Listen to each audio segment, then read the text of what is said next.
चलिए आज एक ऐसे टॉपिक पर बात करते हैं जो दुनिया भर में करोड़ों लोगों की जिंदगी का हिस्सा है और साथ ही ये एक बहुत ही पर्सनल, बहुत ही निजी फैसला भी है। जी हाँ, हम बात कर रहे हैं माइग्रेशन यानी प्रवासन की। यही वो सवाल है जो आज लाखों लोग खुद से पूछ रहे हैं। क्या अपने देश में ही रहें या एक बेहतर जिंदगी की तलाश में कहीं और जाएं? देखिए, ये सिर्फ एक सवाल नहीं है, बल्कि एक कश्मकश है जो एक बहुत बड़े ग्लोबल ट्रेंड को जन्म देती है। और ये ट्रेंड इतना बड़ा हो गया है कि दुनिया की सबसे बड़ी फाइनेंशियल संस्थाएं जैसे कि अंतर्राष्ट्रीय मुद्रा कोष यानी IMF इस पर बहुत गहरी नज़र रखे हुए हैं। वो ये समझना चाहती हैं कि लोगों के इस मूवमेंट का, इस आवाजाही का पूरी दुनिया की अर्थव्यवस्था पर आखिर असर क्या पड़ रहा है। और सिर्फ IMF ही नहीं, वर्ल्ड बैंक जैसी बड़ी विकास संस्थाएं तो ये मानती हैं कि माइग्रेशन गरीबी को कम करने और नई नौकरियां बनाने का एक बहुत ज़रूरी जरिया बन सकता है।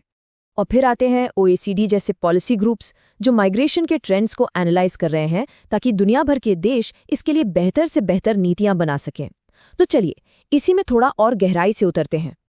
देखिए, इतनी बड़ी बड़ी बातों को समझने का सबसे अच्छा तरीका है उसे एक इंसान के नज़रिए से देखना। तो जरा सोचिए भारत के एक युवा होनहार इंजीनियर के बारे में जो अपने भविष्य को लेकर सोच विचार कर रहा है। उसके लिए सबसे पहला और शायद सबसे बड़ा फैक्टर है सैलरी। जाहिर है, विकासशील देशों और विकसित देशों की कमाई में जो एक बड़ा फर्क होता है वो विदेश जाने की एक बहुत बड़ी वजह बन जाता है। लेकिन आम तौर पर यह फैसला सिर्फ पैसे का नहीं होता। एक और बहुत बड़ी चीज़ है वर्क लाइफ बैलेंस। लोग ऐसी जगह काम करना चाहते हैं जहां काम और निजी जिंदगी के बीच एक अच्छा संतुलन हो।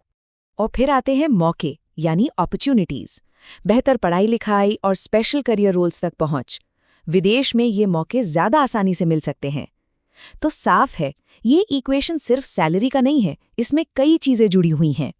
तो चलिए अब इस एक इंजीनियर की कहानी से निकलकर देखते हैं कि ये पूरा ग्लोबल पैटर्न, ये इंसानी बहाव आखिर है कैसा। हमारे इंजीनियर की कहानी जिस कैटेगरी में आती है उसे टेक्निकल भाषा में कहते हैं श्रम प्रवासन। सीधा सा मतलब है काम के लिए, रोजगार के लिए एक देश से दूसरे देश जाना, और ये पूरी वैश्विक तस्वीर का एक बहुत बड़ा हिस्सा है। अब एक आंकड़ा देखिए जो इस पूरी बात को एक नया नजरिया देगा। OECD देशों में रहने वाले हर 9 लोगों में से एक व्यक्ति वो है जो वहां पैदा नहीं हुआ है। इससे अंदाजा लगता है कि ये अनुभव अब कितना आम हो चुका है। तो लोग जाते क्यों हैं? देखिए, वजह सिर्फ नौकरी नहीं होती। OECD का एनालिसिस बताता है कि इसके पीछे कई कारण हैं। कहीं पर लेबर की कमी को पूरा करना, अपने परिवार के पास जाना, किसी मुश्किल हालात से बचना, अच्छी शिक्षा हासिल करना, या बस एक बेहतर जिंदगी की तलाश। और यहाँ एक काफी अच्छी खबर भी है।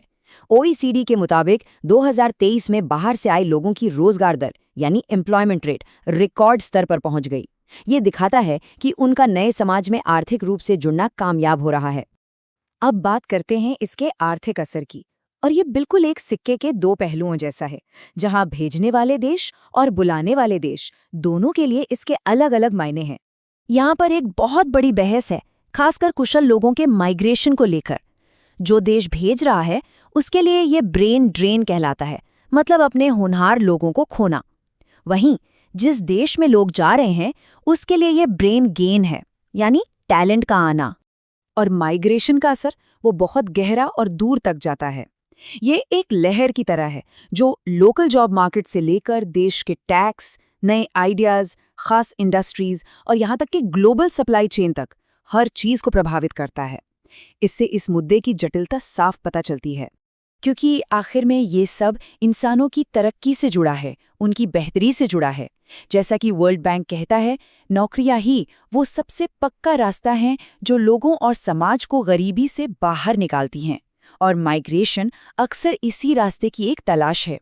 तो इस सब को देखते हुए सवाल उठता है कि हमारी इस तेजी से जुड़ती हुई दुनिया के भविष्य के लिए इन ट्रेंड्स का क्या मतलब है। तो ये पूरा विश्लेषण हमें एक आखिरी सवाल पर लाकर छोड़ता है। आज की इस पूरी तरह से कनेक्टेड दुनिया में माइग्रेशन को एक नुकसान की तरह देखा जाना चाहिए या असल में एक आदान प्रदान, एक एक्सचेंज की तरह? ये एक ऐसा सवाल है जिस पर सोचना बहुत जरूरी है।